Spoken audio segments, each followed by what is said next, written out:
Well, okay, so for example, just recently, Slim Thug from Houston, you know who that is? I've heard the name. Okay. So he went on this whole rant about me. And he was like, yeah, DJ Vlad, I don't like how he's talking about black issues. I don't want no German talk about black issues. He need to talk about German issues. And I'm looking at this going like, okay. the president of Russia's named Vlad. You know what I mean? Like, to think that I'm German means that you probably haven't traveled much. Okay. And you had some money for a while now. Right. Like he's been around since the early 2000s. Right? And he's calling me German. Which is a little bit silly to me. It just sounds like he's never traveled. It's an uneducated thought. It's an uneducated thought. Thank you for saying that. Yeah. Listen.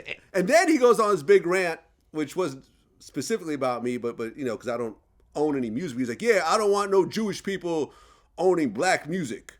You know, if you're black and you sign to a Jewish person, you a sucker. White people need to own white music. Asian people need to own Asian music. Spanish people should only own Spanish music, and black people should only own black music. Well, I get what he's saying from the standpoint of, take control of your own destiny, because especially in the music business, if you don't own your masters and you don't have a certain amount of control, then you're a hamster in the wheel, working for somebody else, and chances are somebody else is benefiting financially more off your hard work than you. And you're the artist. I don't know. So you should get the bigger piece of the pie. I don't know about that. You could always say that in retrospect, but ultimately, if you have someone that's willing to invest into your career, right? Whoever that is, whatever color they are, whatever religion they are, whatever gender they are. But don't misconstrue what hold on. Let me I know, finish. but don't misconstrue what I'm saying. No. I'm not saying... No, hold on. Let me finish what I'm saying. If someone who has a certain degree of power and money to invest, because let me tell you, breaking a new artist is one of the hardest things to do in the business world. Statistically, you will be better off with scratch-off lottery tickets than investing in new artists. A lot of times, even the best A&Rs, the best label heads, they will fail 60, 70, 80% of the time trying to break a brand new artist. Yeah, but some of the biggest artists have also talked about how they've been abused and raped and taken advantage of. Okay. So, invest in me, but don't rape me. Okay, so what I'm saying is you have someone that invests, they put you on promo tour, they get you spins on the radio, they pay to put you in certain positions, they market you, they take out ads, everything else like that. You end up blowing up as an artist, right? Now, the label takes whatever the contract is and what they take. But you, as an artist, once you have a hit song, you could tour off that forever. Yeah, that's how artists make a bulk of their money on tours because they get raped in the royalties. Had they not had someone to invest in them early in their career to make those songs blow up, which they could not do on them by themselves, they would not be able to tour off those songs, because everyone who's singing those songs is an anthem because it was all over the radio. That is not free. That is not cheap. That is very hard to obtain. A rose rises through the concrete.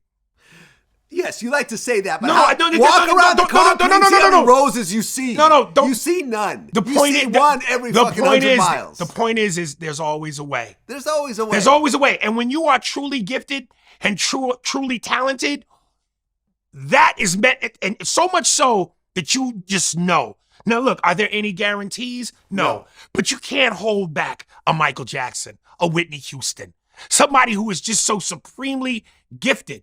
Now, here's the thing. Okay, invest. But there comes a certain point where everybody can eat financially. Correct. But we know this business has a record of raping the artists. Everyone likes to say that because... So what you think? They just making it up? They're not making it up because of the way the business works. This is the way it works, right? Let me just clear out the air as someone who's been at the... Vlad TV used to be at Universal Records. I've seen how this works at ground zero, okay? What happens is every label, they'll sign a bunch of artists. They'll sign 10 artists. 7 of them will just fail altogether, right? Hundreds of thousands of dollars, if not millions of dollars, will go into these artists. When they fail, they can't recoup that money. If you're a brand new rapper and I put $500,000 into you, I spend money on the studio, I get you features, I put you on tour, I put you on the radio, and ultimately, for whatever reason, the public just doesn't take to your songs. That $500,000, I can't say, listen, you owe me that $500,000 back. No, that's gone forever. That's the price of doing business. That's gone forever. Yeah. So 7 artists end up losing all the money. Okay. 2 of the artists end up kind of breaking even. You know, there's a little bit of sales. You know, some of the money you got in, you got mostly, you know, you invested 500, you may get like, you know, 550 back, or maybe it was like, you know, 450. Okay, I only lost a little bit. And then one of them will blow up.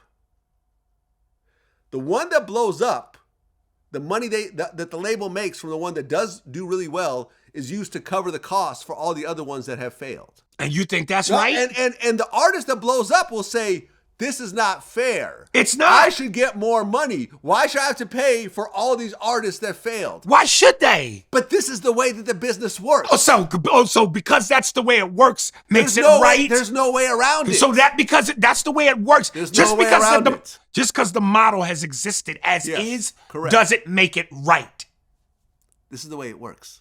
There's And no way around it. And do you- because and trying do you- to and do you break see- new artists and do is you so see now- difficult on a business level. And do you this see- is why the ones who do say, fuck this label, it's not fair, I don't make enough. But all those ones who do say, I didn't make enough, I didn't make as much off the label as I thought I would, continue to be able to tour way past when that contract is expired and they're not on that label anymore. And the label gets nothing.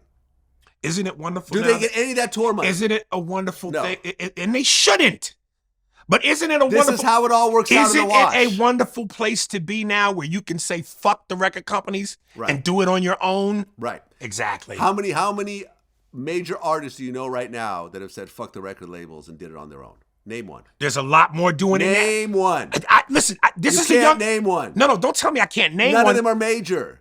Some of them do well and support their families, and have nice homes and have cars and have savings accounts and everything else like that. But when you look at the Billboard charts, 99% of them are with labels. Maybe some of them are going, I'd rather do it my way and live comfortably than Right. do it their way and Exactly. be fucked and be in poverty. Very few of them are fucked and in poverty. Okay? A lot of them end Cut up. it out. A lot of Cut them it end out. up that way. No, cut it out.